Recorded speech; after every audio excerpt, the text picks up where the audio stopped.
No one warned you about this. Not your doctor, not your therapist, not anyone who sat across from you and told you to keep going or think positively. No one told you that the pain in your chest, the tightness in your shoulders, the exhaustion that accompanies you every night, none of it is a coincidence. None of it is bad luck. None of it is simply getting old. What if the body you fought against, criticized, medicated, and ignored for years has actually been trying to communicate with you all this time? What if every symptom, every pain, every mysterious illness isn't your body deteriorating, but your body forcing its way through, desperately trying to deliver a message you've refused to read? Carl Jung spent decades in the darkest corners of the human psyche. He sat with people others had given up on. He listened to dreams, drew symbols, and mapped the unconscious. And in the midst of all that darkness, she discovered something so luminous, so devastating in its simplicity, that it rewrote everything we thought we knew about illness, healing, and the human soul. She discovered that your body doesn't get sick by accident. She discovered that the body keeps a record not of your victories, not of your accomplishments, but of every emotion you were too afraid to feel, every truth you were too exhausted to speak, every wound you buried so deep you forgot it was there. And she discovered something else, something that will stay with you long after this video ends. She discovered that the same body that stored all that pain can release it, not through surgery, not through silence, but through something so ancient and so forgotten that when you first hear it, a part of you will completely resist it. And that resistance, that's exactly how you'll know it's true. Hold on to this, because what comes next may be the most important thing you've ever heard about your own body. Carl Jung, while exploring the depths of human nature, experienced a revelation that would permanently alter millions of lives. When he observed people struggling with physical ailments and chronic suffering for many years, he noticed a pattern so consistent that it was impossible to ignore. Every physical ailment that arose in the body had a direct and traceable connection to specific emotional patterns hidden in the dark corners of the mind. But the truly revolutionary discovery wasn't simply identifying this connection. The real miracle was what came next. As he lost himself in contemplation of the human capacity for self-regeneration, Jung experienced an awakening that shook him to his core. If repressed darkness and destructive emotions could generate illness in the body, then compassionate and loving words directed precisely to each organ could reverse that damage. It sounded almost too elementary to be true, almost impossible in its subtlety. Nevertheless, Carl Jung decided to test this extraordinary potential of the human soul. He began to speak directly to his own body. When relentless anxiety consumed him, he spoke to his stomach. When fear gripped his heart, he had an honest conversation with it. He addressed every cell of his being as if it were a conscious entity that had been patiently waiting to feel truly seen and loved. And what happened next was simply astonishing. His body began to respond to that voice. At that moment, Jung recognized humanity's most catastrophic mistake. Your body is a living, wise presence that listens with absolute attention to every thought you generate, every emotion you experience, and has been waiting with infinite patience for you to speak to it with love. If what you just heard resonated deep within you, type 777 in the comments right now. Then tell us which part of your body you've been ignoring the longest. The approach Carl Jung developed was as powerful as it was simple. He called it conscious dialogue with the body. This method required a direct and honest confrontation with the precise part of the body that needed restoration. This was not meditation. This was not visualization. This was an authentic, real conversation with your own flesh, saturated with unconditional love. According to Jung's teaching, you were to place your hand directly on the area that hurt or was suffering and approach it with the same tenderness you would offer a terrified child lost in the dark. With boundless understanding and absolute forgiveness, you could say to it, "I see you, I love you, and I completely accept you. I sincerely apologize for judging you so harshly all this time. I am here now to bring you healing." According to Jung, every organ in your body had been carrying the emotional weight of the feelings you spent years running from, sweeping beneath the surface of your awareness. Your liver was bearing the rage you swallowed whole, the fury that never found a safe outlet. Your lungs were harboring the deep pain you hid from everyone, the heaviness you refused to let anyone witness. Your muscles were tense around the fears you couldn't even confess to yourself, and your body was simply waiting for you to finally listen to those buried feelings and release the crushing weight it had been carrying on your behalf. The most vital truth Jung discovered was this: your body forgives you instantly. The moment you speak to it with love and tenderness, every cell begins the process of renewal. Love heals immediately, because love is the most natural frequency of life itself. However, Jung always emphasized that this dialogue had to be deeply personal and uniquely specific. Reciting memorized phrases like a mechanical ritual would accomplish nothing. You had to boldly name the precise emotion that had generated the symptom. For example, if you suffered from chronic back pain, Jung would guide you to ask your back this exact question: what emotional burden have you been carrying for me all this time? Once you brought that emotion out of the shadows and gave it a name, you had to deliver a direct message of release to that part of your body.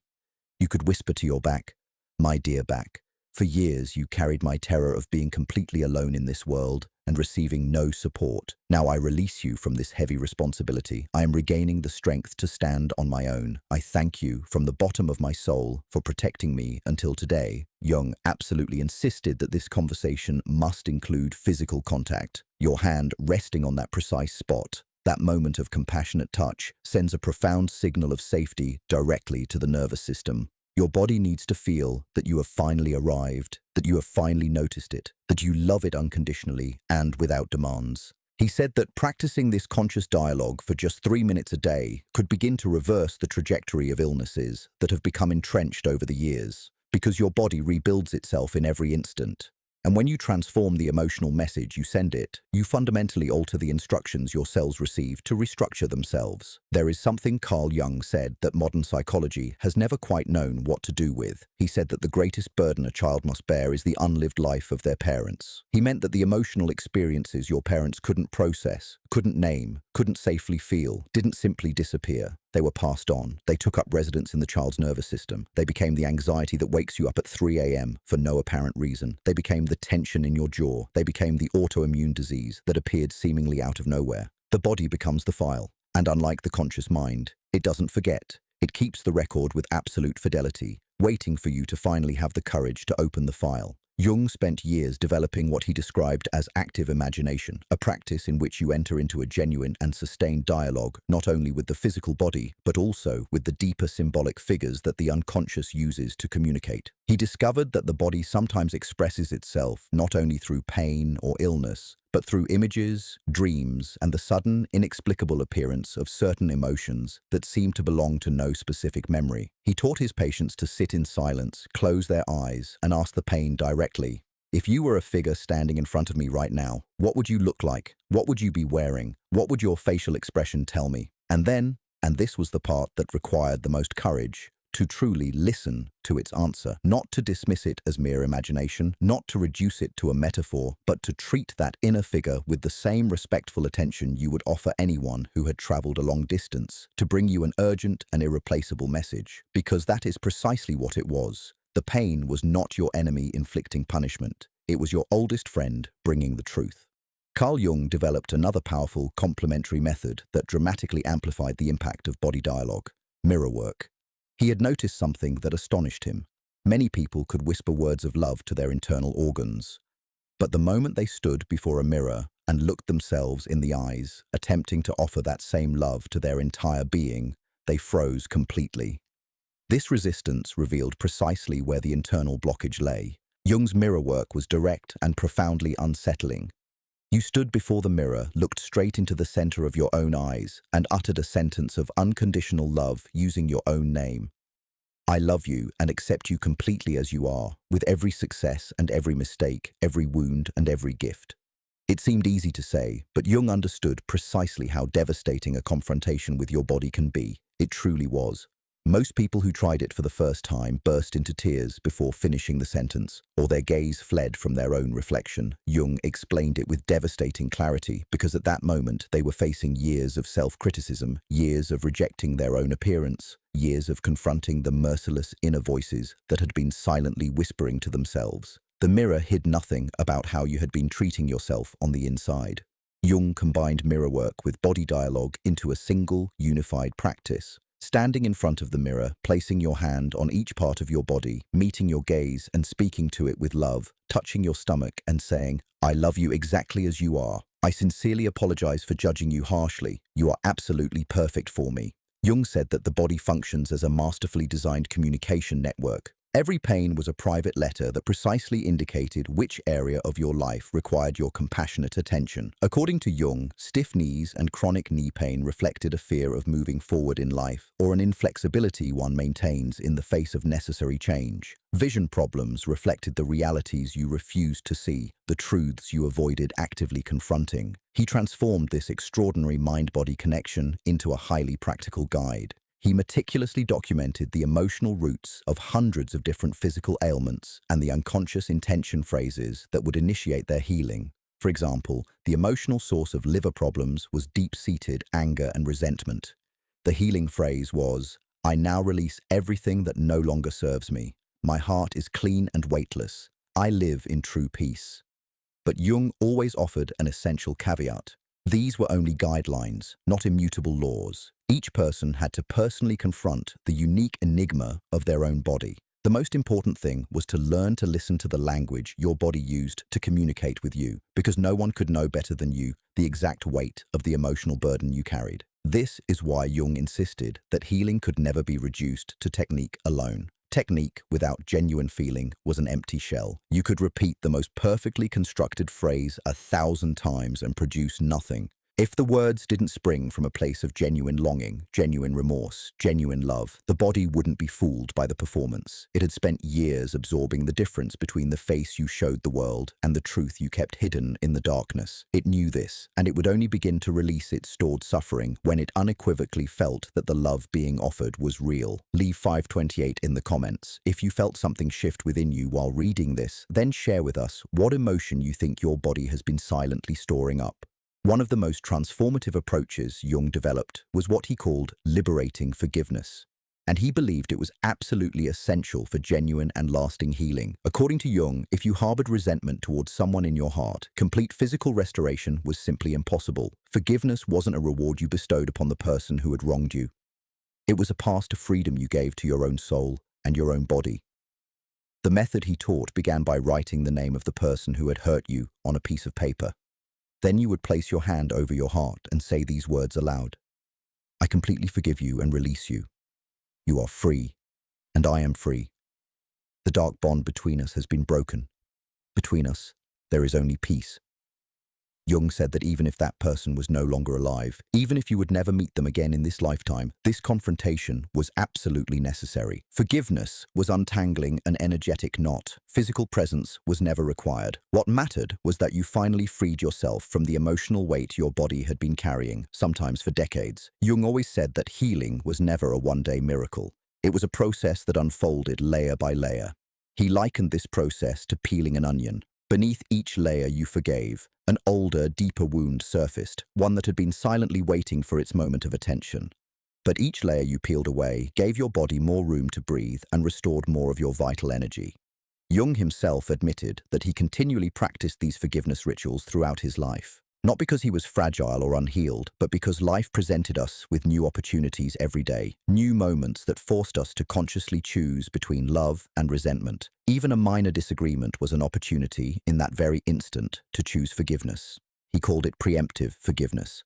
Every night before going to bed, he would review all the small irritations and disappointments accumulated during the day, and before sleeping, he would forgive each and every one of them, completely clearing his mind. According to Jung, this nightly cleansing prevented those small frustrations from accumulating and transforming into physical illnesses years later. Emotionally cleaning your house every night was like waking up each morning with an immaculate soul. Your body, already suffering under the weight of old burdens, would feel profound gratitude for not having new weight added each day. If this idea of nightly forgiveness resonates with you, leave a comment below. Next, tell us who the first person that comes to mind is. Jung dedicated the deepest and most powerful part of his work to healing the inner child. The inner child was that part of you that still carried, that still bled from every emotional wound opened during your childhood. Jung's approach to this confrontation was one that fostered a deep sense of identification. He asked you to find a photograph of yourself as a child, ideally between the ages of 3 and 7. You held that photograph photograph in your hands, looked into the uncertain, searching eyes of that little child, and became the loving, protective adult that child had desperately needed but never fully received. You spoke directly to them. Jung would tell you to say to that little boy, "I'm so sorry that no one could protect you the way you deserved. I'm sorry you weren't protected from those experiences. I'm sorry you were forced to carry burdens too heavy for such small shoulders and that you had to be strong when you were so incredibly young. I'm sorry you were made to feel inadequate and unworthy. But look, I'm here now. I've grown up and I'm by your side. I'll never leave you alone again. I love you unconditionally, and no matter what happens, I'll stand by you like an unshakable mountain." According to Jung, this conversation was especially necessary when you found yourself responding to current situations with reactions that seemed disproportionate, overflowing anger, consuming fear, because those overwhelming emotional storms weren't coming from your adult self. They were the cries of your inner child, the part of you that remembered an old wound and recognized its echo in the present moment. Enveloping that inner child in genuine compassion would immediately calm the alarm nervous system your body had been keeping on edge for years. Leave a 33 in the comments if talking to your inner child opened something up inside you, and then tell us what you'd like to say to the child you once were. Jung developed specific unconscious intentions and affirmations designed to penetrate the darkest chambers of the mind and radiate extraordinary health throughout the body. But he was absolutely precise about one thing. It was never enough for these words to simply pass through your thinking mind. Those words had to vibrate in every cell of your body. They had to be genuinely felt. The most fundamental and powerful intention statement he ever taught was also the simplest. I love and accept myself exactly as I am right now. But it all depended entirely on how you said it. You would stand in front of the mirror, place your hand over your heart, and utter this statement while feeling that love flowing from the depths of your being, flowing into your very core. Jung explained that the human mind had spent decades being programmed by poisonous whispers. You're not enough. Something is wrong with you. You must change before you deserve to be loved. These toxic beliefs had been inscribed in the very cells. Uprooting them required persistently planting new, authentic, and powerful messages in the mind, charged with genuine emotion. Another powerful intention he used for physical restoration was this: my body knows exactly how to heal itself. I fully trust my body's deep wisdom. Every cell works in perfect harmony to provide me with extraordinary health. As you spoke these words, you placed your hands directly on the area that needed healing and consciously sent a wave of love to those cells. Jung emphasized that these phrases should be precisely tailored to your specific condition. If you were experiencing stomach or digestive difficulties, your phrase would be, I easily digest and accept all the events and challenges in my life. Life flows through me effortlessly and harmoniously. If you were experiencing shortness of breath or lung difficulties, your phrase was, I attract life to me fully and without fear. I deserve to live life with complete freedom and fullness. These phrases should always be constructed in the present tense, as if they were happening in this very moment. You don't say, I am going to heal, but I am healing right now in this very second, because the unconscious mind responds to words of certainty, not to the uncertainty of the future. All the power lies in claiming healing fully right now. Jung also taught something else, adding advanced gratitude to these intentions. After stating the intention, you would immediately add, and I am grateful with all my heart for this extraordinary healing that is taking place in my body right now. Feeling gratitude instantly raises the emotional frequency to its peak and sends the body the signal that this healing is already a lived reality. Carl Jung designed a daily practice he called the Circle of Healing of Wholeness, which distilled all these profound methods into a single, unified process. Practiced daily with genuine devotion for 20 minutes, it was a formula that had generated what people could only describe as miracles. It was wonderfully simple, but practiced with loving discipline, it had an astonishing precision against which no illness could resist.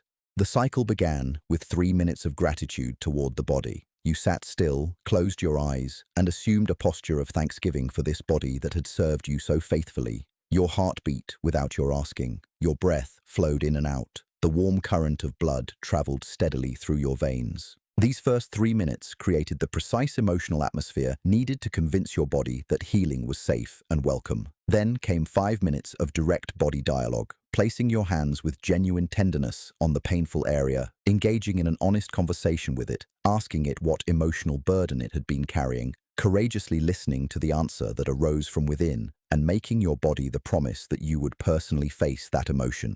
Now, the next 5 minutes were spent standing in front of the mirror and saying your intention phrases, looking deep into your own eyes without letting your gaze wander, speaking those intentions to your own face with absolute conviction. The fourth phase was 5 minutes of active forgiveness practice. You remembered everyone who weighed you down and, above all, yourself. Each time, you placed your hand over your heart and Clear's throat spoke aloud. I completely forgive you and release you. I am now removing this weight from my body, even if the genuine feeling of forgiveness hadn't yet arrived. Persistently speaking, the words would begin to open that blocked passage. With each day of repetition, the words transformed into a genuine feeling, and then you experienced the bird-like lightness that authentic forgiveness brings. The last 2 minutes were dedicated to mental creation. You visualized yourself completely healed, standing tall, radiant, brimming with life energy, feeling yourself doing the things you love most, fully engaging all your senses. Jung always sealed this circle of holistic healing with these words, spoken calmly and with absolute certainty.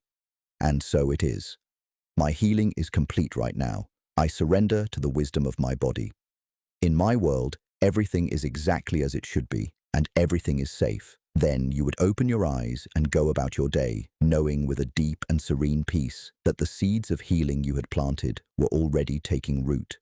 Carl Jung left us an immeasurable legacy. That legacy was this: your body is not your enemy. It is not a machine to be forced to obey. It is not a battlefield to be conquered and controlled. It is your most faithful companion, one that has striven every second to keep you alive, silently absorbing your pain without complaint. And it has been waiting with extraordinary patience simply for you to stop criticizing it and begin to envelop it in the compassion it has always deserved. Every pain in your body, every illness, every mysterious symptom that medicine cannot fully explain, none of it is a punishment. None of it is a failure. Everything is an invitation, a deeply personal invitation to know yourself more deeply, to love yourself more fully, to finally become the wholeness you were born to be. You have been at war with your body for far too long. You have criticized it, neglected it, pushed it beyond its limits, and asked it to function without ever pausing to ask how it was. Today, right now, in this very moment, that ends. Clear's throat. Today is the day you sign a new agreement with your body. Not a conditional promise, I won't love you when you're healed, but an unconditional and unbreakable pact. I am here, I see you. I am grateful for you and I'm not going anywhere. Gently place your right hand over your heart right now. Feel that steady, tireless rhythm pressing against your palm, that beat that has never left you, not in your darkest moments, not in your most broken seasons, not even when you had completely forgotten to be grateful for it, and whisper it out loud if you can bear it. Thank you for never giving up on me. I love you, and together we will heal. Because, as Carl Jung understood, with a depth that still resonates through time, the moment true and lasting healing begins is not in a hospital room. It's not in a prescription. It's not somewhere in the future waiting for perfect conditions. It's here. It's now. It's the moment you stop running from your own body and finally gently return to it. That moment is now. And Clear's throat. It has been waiting for you with infinite patience all this time. That's why Carl Jung's philosophy exists. Not to give you information you can file away and forget, but to walk beside you, one teaching at a time, as you learn to listen to the voice your own body has never stopped making. If this journey touched you today, if Carl Jung's vision opened a window for you, subscribe to Carl Jung's philosophy and walk this path with us. And in the comments, tell us which quote from today resonated with you the most. Your body is listening right now to every word you're about to write. What will you say to it? Thought for the day: your body has never lied to you. Every ache, every tension, every sleepless night was never a malfunction. It was a message. The only question was whether you were ready to listen. Carl Jung believed that the moment you stop treating your body as something to be fixed and start treating it as someone to be listened to, everything changes. Not gradually, not over time, but immediately, because the body doesn't operate on your schedule. It operates on the truth. And the truth, the moment it is finally acknowledged, begins to move. So today, before you look for something outside yourself, before the next appointment, the next diagnosis, the next attempt to silence what your body is telling you, try something radical. Place your hand on the part of you that hurts and simply ask, "What have you been trying to tell me?" Then, be still enough to hear the answer. Healing doesn't begin in a clinic. It begins in that silence. It begins the moment you decide your body deserves the same compassion you've dedicated your whole life to others. You're not broken. They're not listening to you, and that's something only you can change. Carl Jung, philosophy, agreed.